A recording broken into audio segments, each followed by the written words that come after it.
Francis Banks says, love this. Here are couples that haven't had the best upbringing. They weren't catechized as children. They didn't grow up around missionaries. They weren't homeschooled, at least to my knowledge. But they are submitting to the lordship of Christ through His Word, which has guided them in their marriage. Thank you, Francis. Thank you, Francis. Exactly. Yeah, that's actually a breath of fresh air for us, because we want to be vulnerable with people. We want to be able to say. Sometimes I'm even like afraid, to let people in on things we went through, but that was part of the journey and process, and we're survivors. That's how I see it. We survived our background. We survived the mess we were in. Then we got into a mess, which was a church mess.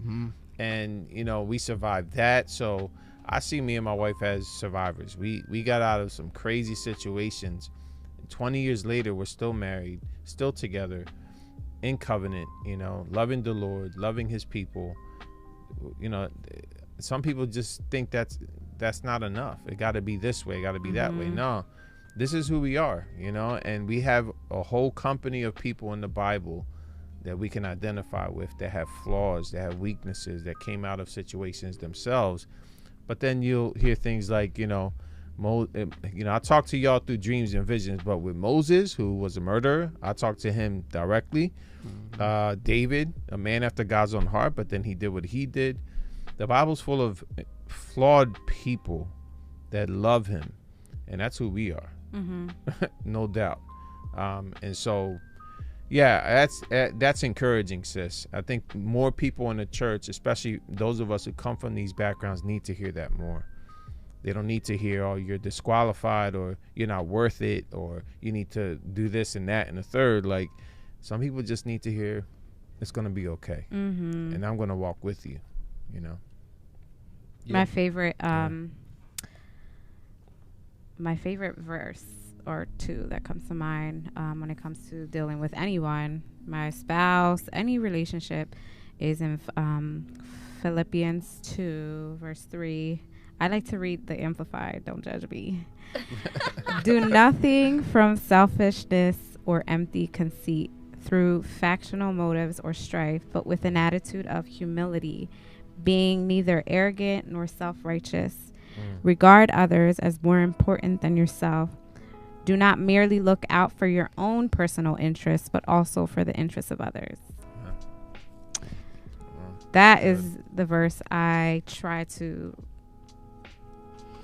meditate on, especially dealing with like hurt, or when it comes to forgiving, or when it comes to just life, like dealing with people. Like I really, when it comes to serving, whatever it is, like I really keep this verse in mind. Like, do nothing from selfish ambition. If I'm able to serve, I'm not going to say no. I'm going to be like, yeah, where you need me. If I'm able to do whatever, I keep this verse in mind. And that's not to boast, but to encourage others, like, to keep that verse in mind. Yeah, that's good. I'm always thankful for our marriage, so thank you. Honey, you were going to say something earlier? I was. The question that was asked about, I love God, but I'm not in love with my spouse. That actually, like, just kind of broke my heart, only because I know that that's real. And so I don't want, if there's, whether she was asking for herself or for somebody else, or just in general, like that's real. That does happen. And so while it might sound cliche, the answer would be to really pray and ask the Lord to give you a love for your spouse again. Like God is going to have to do that. And it's a dying process. It would mean to be an imitator of God. It would mean that you would lay down your life. It would mean that you would serve. It would all of those things. So it's a process.